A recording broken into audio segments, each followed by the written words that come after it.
안녕하세요. 당신의 게임을 채우는 네모난 조각, 네모난 게임 시선입니다. 여러분들은 2025년 한 해 행복하게 보내셨나요? 올 한 해도 멋진 게임들이 많이 나왔는데요. 올 한 해를 되돌아보면서 어떤 대작 게임들이 있었는지 정리하는 시간을 가져보도록 하겠습니다. 구독과 좋아요 부탁드리면서 바로 시작하겠습니다.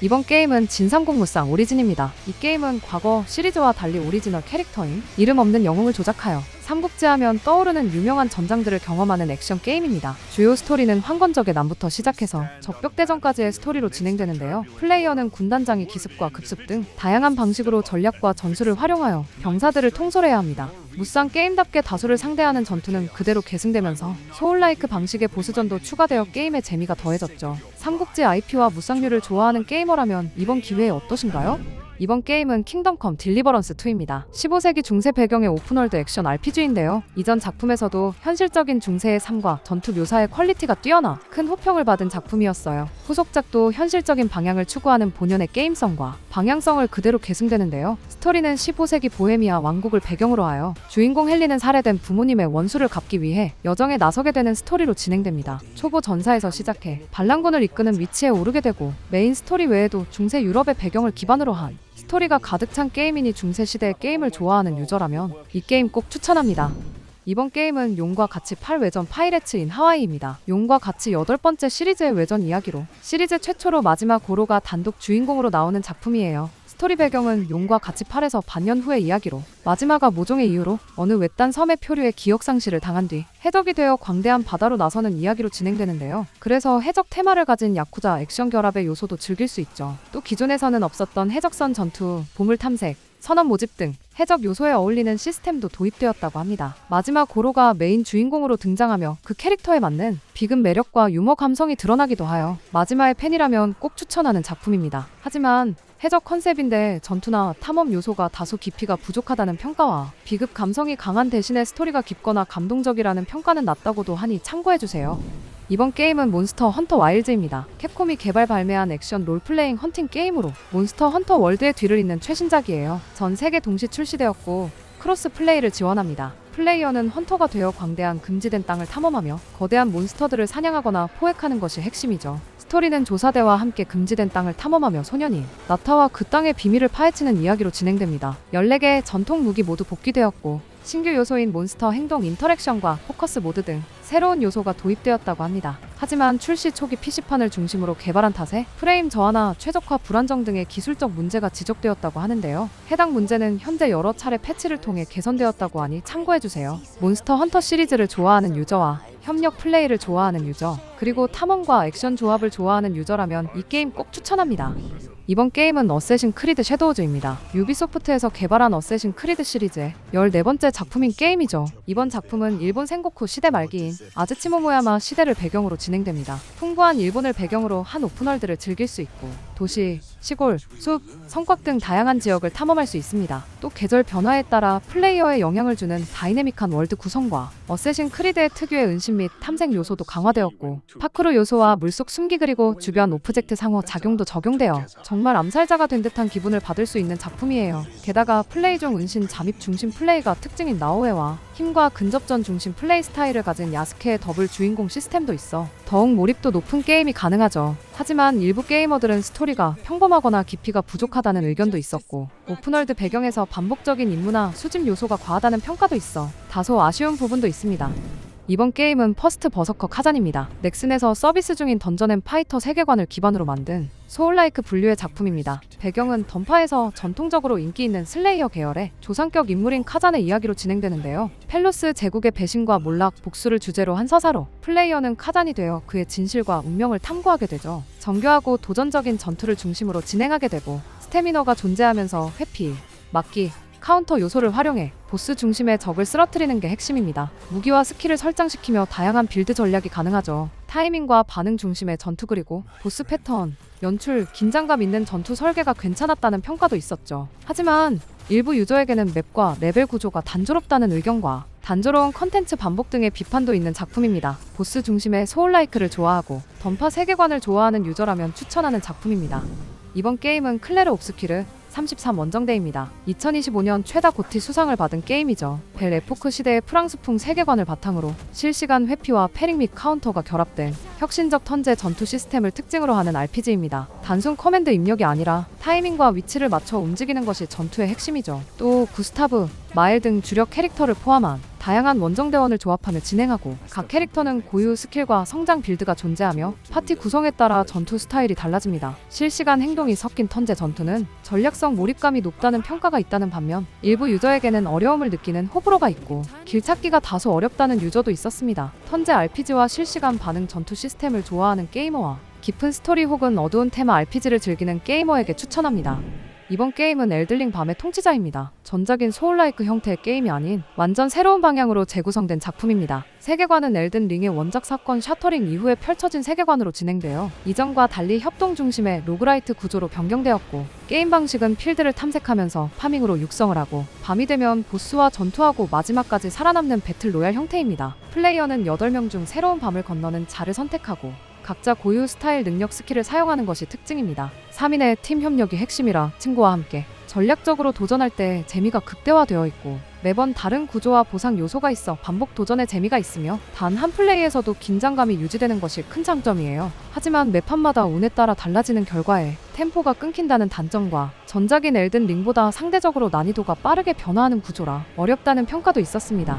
이번 게임은 마리오 카트 월드입니다. 닌텐도 스위치 2 플랫폼으로 출시된 첫 번째 퍼스트 타이틀이죠. 게다가 마리오 카트 시리즈 최초로 코스별 레이스 대신 오픈 월드 형태로 구성되어 더욱 몰입도 높은 레이싱이 가능해졌습니다. 맵마다 날씨와 시간 변화 시스템이 있어 눈과 비, 낮과 밤 등 다양한 시각적 즐거움이 있고, 시리즈 역사상 역대급 규모로 온라인에서 최대 24명이 동시에 경쟁하여 즐길 수 있습니다. 마리오 카트 시리즈를 좋아하는 게이머와 오픈 월드 레이싱을 즐기는 게이머, 그리고 온라인 경쟁 레이싱을 즐기는 게이머라면 꼭 추천합니다. 이번 게임은 데스 스트랜딩 이온 더 비치입니다. 2025년 고티 후보작 중 하나로 발표된 게임이죠. 전작인 데스 스트랜딩의 후속작이자 샘 포터 브리지스가 다시 주인공으로 등장하는 작품이에요. 포스트 아포칼립스적 환경에서 다양한 지역으로 미국, 멕시코, 호주 등을 횡단하며 네트워크를 재구축하는 이야기입니다. 이번 작품에서는 새로운 대륙과 환경을 도입해 전작보다 크고 다양한 자연 경관을 탐험할 수 있게 되었고, 지진, 모래폭풍 같은 자연 요소가 추가되어 플레이에 직접적인 영향을 받게 되어 신중한 플레이를 하는 것이 특징이죠. 전작보다 전투가 더 많이 개선되었고, 스텔스와 전투 옵션과 도구 등의 선택 폭이 넓어져 더 몰입감 있는 플레이가 가능해졌습니다. 하지만 첫 작품과 비슷한 운반과 탐사 루프를 유지해서 일부 플레이어는 대부분이 여전히 운반 중심이라 변화가 충분치 않다는 평가도 있었죠. 원작 데스 스트랜딩 팬이나 스토리 중심 액션 어드벤처를 좋아하는 게이머라면 이 작품 꼭 해보시는 것을 추천합니다. 이번 게임은 동키콩 반환자입니다. 동키콩 64 이후 약 26년 만에 3D 신작으로 돌아온 작품이에요. 스토리는 동키콩이 거대 지하 세계로 떨어지면서 사건이 시작되는데요. 진행 중 만나게 되는 폴린과 동료가 되고, 폴린의 도움으로 변신을 하면서 모험을 펼칩니다. 각종 지형과 환경을 거의 전부 파괴 또는 굴착할 수 있어 자유롭게 길을 만들거나 숨겨진 장소를 찾는 탐험이 핵심이죠. 게다가 이번 시리즈에서는 변신 시스템도 있어 파워형, 속도형, 활강, 투척, 점프력 상승 등 다양한 능력을 즐겨볼 수 있습니다. 3D 플랫폼 어드벤처 좋아하는 게이머나 자유, 탐험과 환경 상호작용을 즐기는 게이머라면 이 게임을 추천합니다. 이번 게임은 명말 공허의 깃털입니다. 중국에서 개발한 소울라이크 액션 RPG 게임인데요. 스토리는 선형적이면서도 선택에 따라 엔딩이 달라지는 구조이며 NPC 퀘스트와 숨겨진 비밀 등이 존재하여 소울라이크 치고는 꽤 독특한 형태의 스토리를 갖고 있죠. 주요 특징은 패링, 회피, 치명타, 중심의 전투가 핵심인 소울라이크 액션성과 명나라 말기 혼란과 전통 설화 요소를 결합한 분위기로 중국 무협과 다크 판타지가 섞인 세계관, 그리고 다양한 무기 강화, 스킬 연마로 나만의 스타일리쉬한 전투가 가능해요. 하지만 그래픽과 배경 디테일이 낮고 캐릭터 모델링이 기대 이하인 단점과 지도나 경로가 복잡해 탐험 중 끼를 잃기 쉬운 구조로 피곤하다는 단점, 스토리텔링이 직관적이지 않고 컷신 및 대화가 부족해 전개를 파악하기 어렵다는 단점이 있어 아쉬웠던 작품입니다. 이번 게임은 로스트 소울 어사이드입니다. 1인 개발 프로젝트로 시작해 소니의 지원을 받았다는 소문으로 기대작 중 하나로 주목을 받았다가 아쉬운 평가를 받은 작품이죠. 콤보 무기 전환 스킬 다양성을 기반으로 한 전투로 스타일리시하며 화려한 그래픽, 몬스터 디자인, 환경 연출, 그리고 중후반부로 갈수록 다양한 보스전이 등장하고 전투의 깊이가 느껴진다는 평가와 파이널 판타지 스타일 세계관에 영감을 받아 제작되어서 그런지 스타일 세계관과 액션 중심의 서사가 비슷한 면모도 보였던 작품이에요. 하지만 스토리 전개와 캐릭터 개성이 뻔하거나 깊이가 부족하거나 출시 초기 프레임 저하, 애니메이션 물리버그, 비직 관적 움직임 등의 다양한 문제점이 꼽히기도 했습니다. 기술 문제적 뿐만 아니라 선형적 진행과 반복적인 적 전투가 지나치다는 비판도 있으며 플레이 만족도가 중후반까지 일정하지 않다는 의견도 있어 아쉬웠던 작품입니다. 이번 게임은 할로우 나이트 실크송입니다. 2025년 고티 후보작에 오른 작품이죠. 할로우 나이트의 후속작으로 이번 작품에서는 주인공이 호넷으로 변경되었습니다. 이번 작품에서는 빠른 이동과 공격 중심의 액션이 강조되어 새로운 지역에서 정체불명 적과 보스 그리고 던전을 탐험하고 전작보다 환경이 화려하고 다채로운 테마가 강조된 것이 특징이죠. 메트로베니아 장르답게 탐험과 퍼즐 그리고 보스 공략 재미가 강화되어 좋은 평가를 받았습니다. 스타일리시 이디 액션을 게이머와 어려운 보스를 공략하는 것을 좋아하는 게이머라면 이 게임을 추천합니다. 이번 게임은 보더랜드4입니다. 보더랜드3 이후 약 6년 만에 나온 정식 후속작으로 새로운 행성 카이로스를 배경으로 폭군 타입키퍼에 맞서 싸우는 이야기를 그립니다. 시리즈 전통처럼 다양한 무기가 있고 빠른 전투가 핵심이며 전작품과 다르게 완전히 새로운 플레이 스타일을 가진 4명의 캐릭터로 캠페인을 진행하죠. 게다가 넓은 오픈 월드 필드로 전투 탐색이 가능해져 게임의 몰입감을 더했습니다. 보더랜드 시리즈를 좋아하는 게이머와 협동 FPS 좋아하는 게이머 또는 액션 RPG나 총기 수집을 좋아하는 게이머라면 꼭 추천합니다. 이번 게임은 사일런트 힐 F입니다. 기존의 미국 배경에서 벗어나 1960년대 일본 배경으로 진행되는 것이 큰 특징입니다. 스토리는 주인공 여고생인 시미즈 히나코가 되어 안개로 뒤덮인 자신의 마을을 탐험하며 괴물과 퍼즐 및 공포스러운 진실을 마주하는 내용으로 진행되어 스토리와 분위기는 심리적 공포와 정서적 무게감을 중심으로 전개되며 각종 선택 요소에 따라 스토리가 갈리고 최대 5개의 엔딩이 존재해 다회차 플레이를 유도합니다. 하지만 일부 시리즈 팬은 과도한 전투 의존과 공포 연출을 비판하며 전통 사일런트 힐보다 액션적 요소가 더 많다는 호불호와 탐색 및 퍼즐 구조가 다소 제한적이거나 전투가 긴장감보다는 반복적이라는 단점도 있습니다. 심리 공포 또는 서바이벌 호러를 좋아하는 유저라면 추천합니다. 이번 게임은 하데스2입니다. 하데스의 후속작으로 원작의 로그라이크와 액션 RPG 시스템을 계승한 작품입니다. 원작의 반복과 부흥 구조를 유지하면서도 전작보다 풍부한 서사와 캐릭터 대사를 담았다는데요. 게다가 전작에서는 지옥 저승 중심이었다면 이번 작품에서는 저승과 지상세계에 이어 신화적 영역들로 세계관을 확장했습니다. 또 이번 작품에서는 근접 무기뿐만 아니라 마법과 주문 기반의 전투가 강화된 캐릭터로 등장하여 물리와 마법 조합으로 스타일리시한 플레이가 가능하죠. 로그라이크와 액션 RPG를 좋아하는 게이머와 그리스 신화 세계관을 좋아하는 게이머라면 이 게임을 추천합니다.